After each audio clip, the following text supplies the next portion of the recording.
A few changes. Unwrap these. I just got tired of getting tore up with the itchy shit, and I had that DEI titanium wrap on them. That stuff does itch. It does itch like a bitch. So the fact that we're not going to have a hood on it and we have open wheel wells, I'm not concerned with heat. Ain't going to lose that much horsepower with them not being wrapped. I may take them up and get them ceramic coated, but I doubt it. Probably just going to leave them like this. I'm going to buy another pair of these, so I got a pair for backup. I might do something with them and then put them on it later. Right now I'm not worried about it. This is all getting changed too. I got an adjustable one that's going to go in here, and this bracket is going to get cut and everything's going to get moved back about 1.5 inches. Not worried about this at all. Pretty much got everything hooked up. Carburetor should be here Saturday. We got the oil drained and changed in it. Reprimed it. Put the distributor back in it. Got it timed in where it's supposed to be. Got this changed. I got rid of the sending unit, temperature sending unit that I had in that blue aluminum block that was right here that told me what the temp was in this radiator. I'm not real concerned with it now that I know that it's doing what it's supposed to do. I made a new hose up for it. The oil cooler's plumbed in. If you look way down there, you can see the -6 fitting coming out of the block that goes over and into the oil cooler. It comes back out and comes in right there. This is just temporary. I've got a block that's going to mount up here somewhere, probably on the front of the head. I might mount it off of this little ear right here. It's a 6-port block, so I can run all the lines in and out of it. I ain't got to worry about this conglomeration sitting there with this brass cross in it. I mean, it works, it does everything. I could zip tie it to other hoses and it'd be fine, but it just looks like shit. I've got to get this changed. I'm going to get, all I need is basically just a short piece of tube right here, but I bought a whole intercooler tubing kit so I can use what I want out of it. I got a buddy that's going to weld my blow-off valve ports in right here on the hat. I thought about putting them down here, but there's just, with the curve and everything, I don't know. We might put one on, one here and one here. Everybody said you want them as close to the hat or the carburetor as you can get them. So I may just go ahead and put them in here and put them in here. I had stainless, just flat washers, stainless washers, stainless nuts on my studs, on the headers. Well, I took that all off. Now it's got stainless flats, stainless locks, and to make it a lot easier to get to on the nuts that are like up in there, so I can get a long boxed in wrench on them, I put some ARP 12-point 3/8/16 nuts on all of it. I got 3.5 inch or 3 inch, I can't remember, stainless studs going into the head. And I run them all the way until they almost bottom out, and then back them out, put this all together. So I can take and torque on the nut out here on the stud rather than torquing in there. I take it back, they are bottomed out in the head with anti-seize on them. And you can see what I mean by there's not a lot of room to get a plug wire on. And when you've got, I had these, that's the wrong end, damn it. These big ass tailors. It's a pain in the ass. That's why I went with the Morosos, because I can get them on there and I can get the heat sleeve over it. I could with these, but I had to poke the heat sleeve up on there with a screwdriver. So I don't want to do that. But I ain't real worried. There ain't a lot of stuff around here to worry about heat. So, like I said, with no inner fenders and it ain't going to have a hood for now, it'll wash all the heat out of the engine compartment. Plus the fan's blowing, and yeah. If it causes a problem, we'll do something else. But you can see this one is not such a big deal. This one would almost go on without that 3/4 inch spacer. If I went with a different type of valve cover, where this part right here is back further, like a regular cast aluminum valve cover, I could take the spacer out and this would just barely touch the valve cover. Eddie Motorsports makes a set, like I said before, it's got a slant top on them that's cut off. They're actually made for a boat, for clearance for wet headers. I can get them, but I don't want to give $338 for a pair of valve covers unless I absolutely have to at this point. I will if I need to, but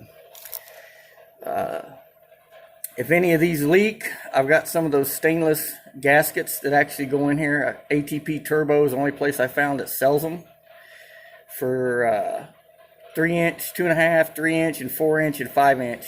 So I've got half a dozen of them if I need them. Other than that, I just put some high temp silicone on them and crank them down. I let them sit for a couple days and I come out and crank them a little more. As you can see, I got that one cranked to start bending the nut. This valve cover almost touched. I had to take it off and dimple it where it was hitting the valve cover. Just a little bitty point about the size of a aspirin was a contact patch that was hitting the valve cover. I took it off, took a socket, laid on it, dimpled it. We got clearance. That is not, it looks like it's touching, but it's not. There's about 1/8 of an inch gap on that one. That one, you can see we got a lot of room to get that one off and on. But this header is also loose. It's got to be pulled up, oh, not quite 1/4 inch. You see the gap down there in the gasket, because I've got to change the nuts out on this side yet and tighten it back up. I've got copper gaskets in there so it don't leak. And there's the 3-inch, 3-inch to 3 inches, 3-inch. I thought it was 4 inches, 3-inch. It's cool. Well, it'll work. I said we're not making a ton of boost. We're going to be making about 10 or 12 pounds. Gate pressure, it should make 9 pounds.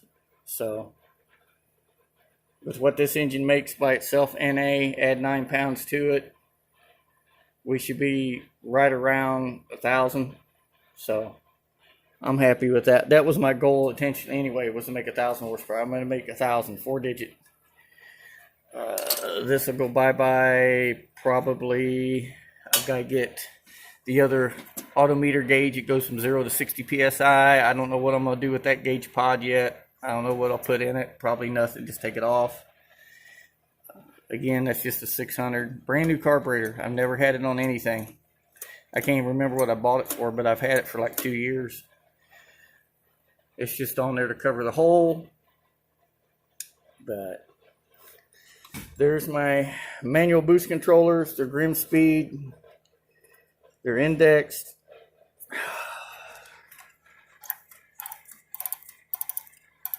You can hear them clicking.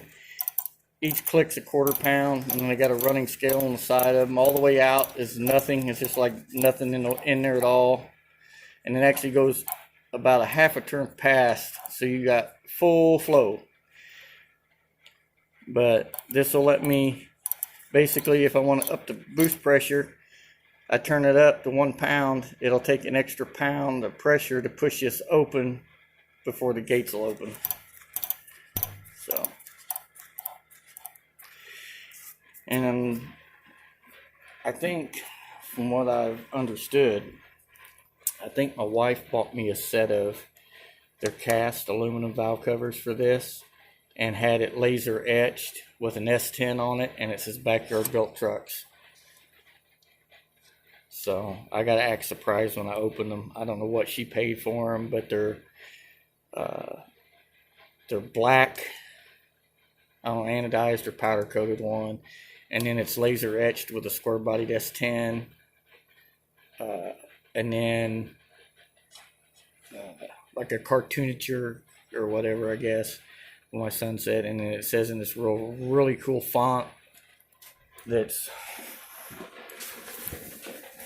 the same font as that. It says Backyard Built Trucks. So, but I'm hyped. I wanted to do this from the get-go, and I should have just went blow through from the start, but I got my money back out of my Holly. I made all but like $200 out of it, and plus it went to a friend. So, but we cut all that shit off last night, and oh my god, man, me and my boy were tore up with that shit, itchy shit. And they said that titanium DEI stuff don't itch. Bullshit, it itches. It itches just like any other wrap. And a bunch of it had turned white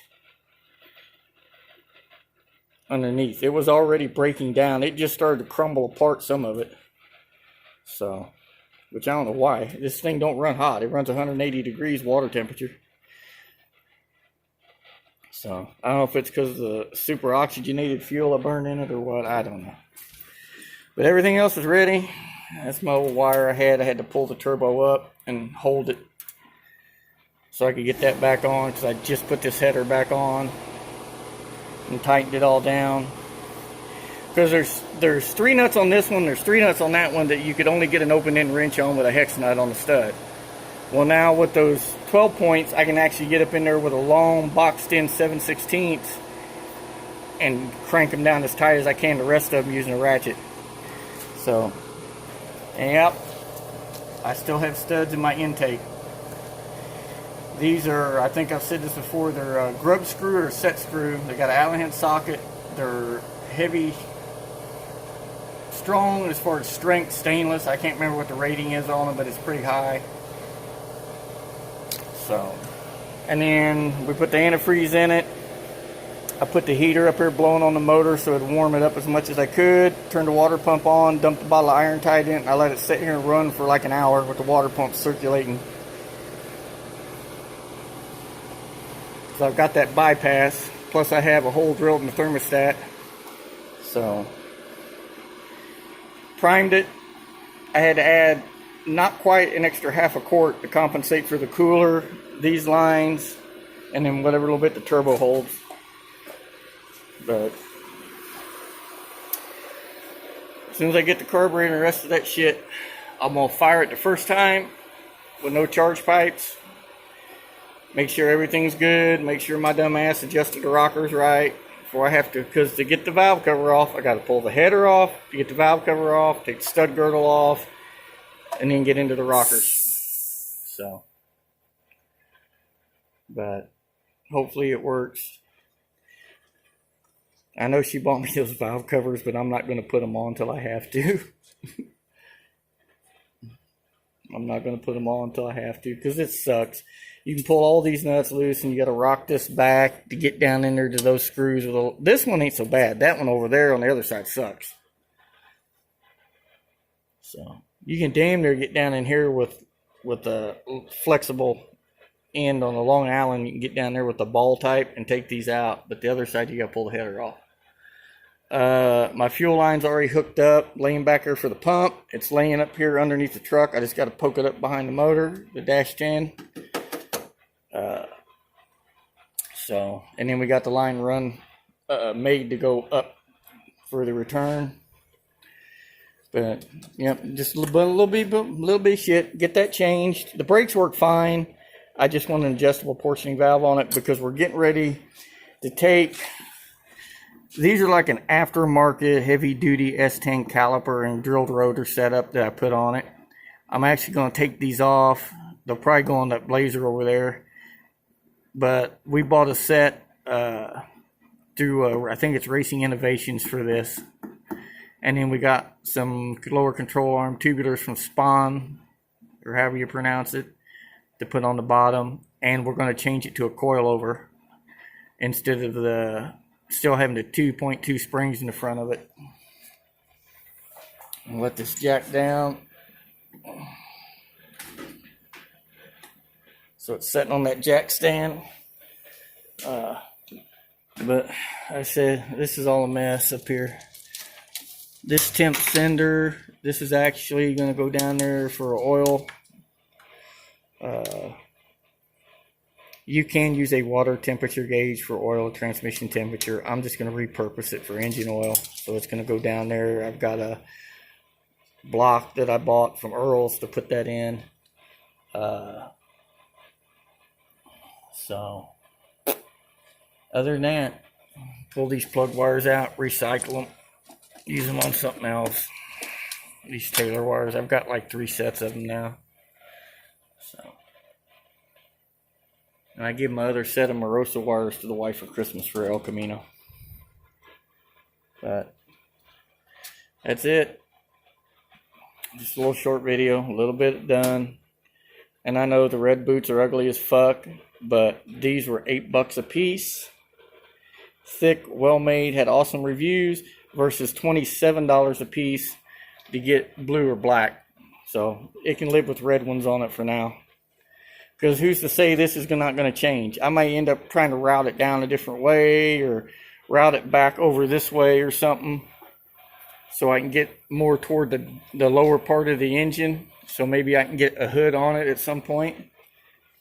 You know, put a different hat that dumps out this way, 2 of them, wide out, and then bring charge pipes in around the backside. So, you know, I don't know. It might be a little bit hard to do, being the wastegate's right there in the damn way. I can't lay it right against it. So, anyhow, I don't give a shit. If it works like that and all that has to stick up, I'll notch the hood around it. Like I said, I've already got a 6-inch hardwood pin-on hood for it. I really don't want to cut it up. So I might like go to Desert Dimes or some of these other outfits and just see if I can find a flat hood for it and put on it. And just cut it all out. I hate cutting hoods. I hate doing Zeus fasteners. Might just get lazy and put 6 pins in it or something. I don't know. But there you go. It's getting closer. It's getting closer. It's getting closer. So, I know I'm probably bored everybody to death, but you already know what it sounds like. You already, you know, if I had a better phone, the video of it, me taking it out and driving it would have been a lot better. But anytime you just blip the throttle, it busts the tires loose on this thing. So, I mean, literally through all 3 years, I got to soften the rear suspension up. It is very, very stiff.